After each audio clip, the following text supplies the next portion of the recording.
Pommery Champagne. So we're talking about Champagne. So it comes from a specific area within northern eastern France. And it's about method traditionnel, so a secondary fermentation in the bottle.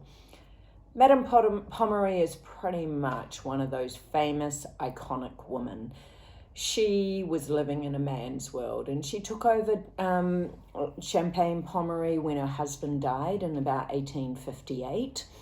And she has created a stamp for herself, creating a champagne, a style that's all about elegance, purity, but richness at the same time. And she was a woman ahead of her time. She actually created Pommery Nature, which is a brut styled champagne, which was the first of its kind to gain commercial success in 1874. So brut is a sugar rating. So if you look up on Wikipedia, it's the easiest way to go. It'll list the levels of what we say is dosage, so you add in a little bit of sweetness depending on how sweet you want the champagne to be.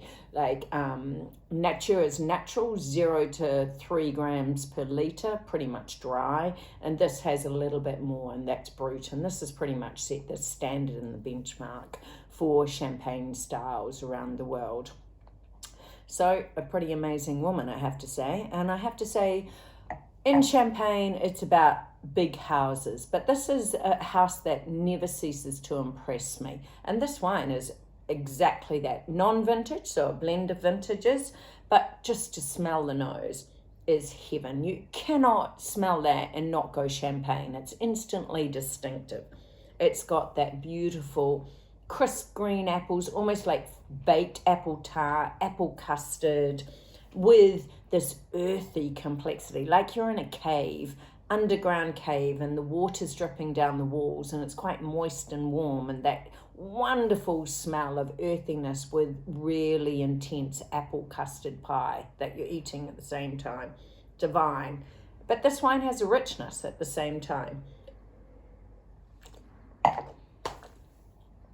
It's got complexity, ripe, round, juicy fruit, and nice acidity. Champagne is all about acid, but this is a nice balance. It's not too acidic, not too dry. It's the perfect balance. And if you're going to go a bigger house, this is superb.